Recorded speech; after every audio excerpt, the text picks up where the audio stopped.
S. ಇನ್ನು ಮುಂದಿನ ಕ್ಷೇತ್ರ Shivamogga, BY Raghavendra. One and only Raghavendra. Yes, one and ರಾಘವೇಂದ್ರಾಯ ನಮಃ. ಅಲ್ಲ, ನಾನು ಕಳೆದ ಬಾರಿನ ಹೇಳ್ತಿದ್ದೆ ಮೊನ್ನೆ ಮಾತಾಡಿದಾಗ.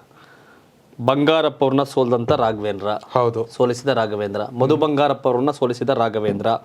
ಗೀತಾ ಶಿವರಾಜ್ ಕುಮಾರ್ ಅವ್ರನ್ನ ಸೋಲಿಸಿದ ರಾಘವೇಂದ್ರ. ಹೌದು. ಆಮೇಲೆ ಒಬ್ಬ MP ಆಗಿ ಹೇಗೆ ಕಾಲಿಗೆ ಚಕ್ರ ಕಟ್ಕೊಂಡು ಓಡಾಡ್ಬೋದು, ಹೌದು. ಕೆಲಸಗಳಾಗಿದೆಯಾ? ಸ್ವಲ್ಪ ಆಗಿದೆ. ಆದ್ರೆ ಪ್ರಯತ್ನ ಮತ್ತೆ ಕೇಳಿಸ್ಕೊಳ್ಳಿ. ಯೋಗಿ, ಒಂದು ವಿಷಯ ರಾಜಕಾರಣದಲ್ಲಿ ಗೊತ್ತಿರಲಿ, ನೀವು ಕೆಲಸ ಮಾಡೋದು ಅದರ ರಿಸಲ್ಟ್ ಸೆಕೆಂಡ್ರಿ. ಆ ಜನ ಹೇಳೋದನ್ನ ಕೇಳಕ್ ಕಿವಿ ಆಗಿದ್ರೆ ಸಾಕು, ಜನ ಒತ್ತು ಮೆರೆಸ್ತಾರೆ. ಗುಡ್ ಲಿಸ್ನರ್, ಜನರಿಗೆ ಸ್ಪಂದಿಸ್ತಾರೆ. ರಿಸಲ್ಟ್ 100% ಆಗಲಿ, ಒಂದಷ್ಟು % ರಾಘವೇಂದ್ರ ಇಸ್ ಬೆಸ್ಟ್. ಹಾಗಾಗಿ ಸಿಂಗಲ್ ಕ್ಯಾಂಡಿಡೇಟ್ ಶಿವಮೊಗ್ಗ ರಾಘವೇಂದ್ರ.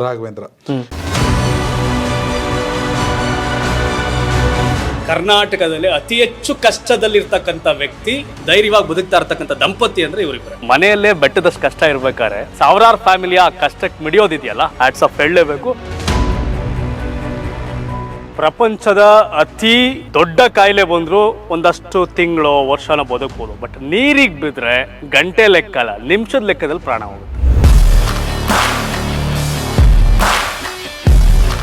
ನಮ್ಮ ಕರ್ನಾಟಕದಲ್ಲಿ 1000ಕ್ಕೂ ಅಧಿಕ ನೀರಿಗೆ ಬಿದ್ದಂತಹ, ಸಮುದ್ರಕ್ಕೆ ಬಿದ್ದು ಸತ್ತಂತಹ ಮೃತದೇಹಗಳನ್ನ ಮೇಲೆ ಕೆತ್ತಂತಹ ವ್ಯಕ್ತಿ. ಸೊ ಒಂದ್ ರೀತಿ ಕರ್ನಾಟಕದ ಹೆಮ್ಮೆಯ ಪುತ್ರ, ಮಣ್ಣಿನ ಮಗ ಅನ್ನೋಕ್ಕಿಂತ ಸಮುದ್ರದ ಪುತ್ರ ಅಂದ್ರೆ ತಪ್ಪಾಗೋದಿಲ್ಲ.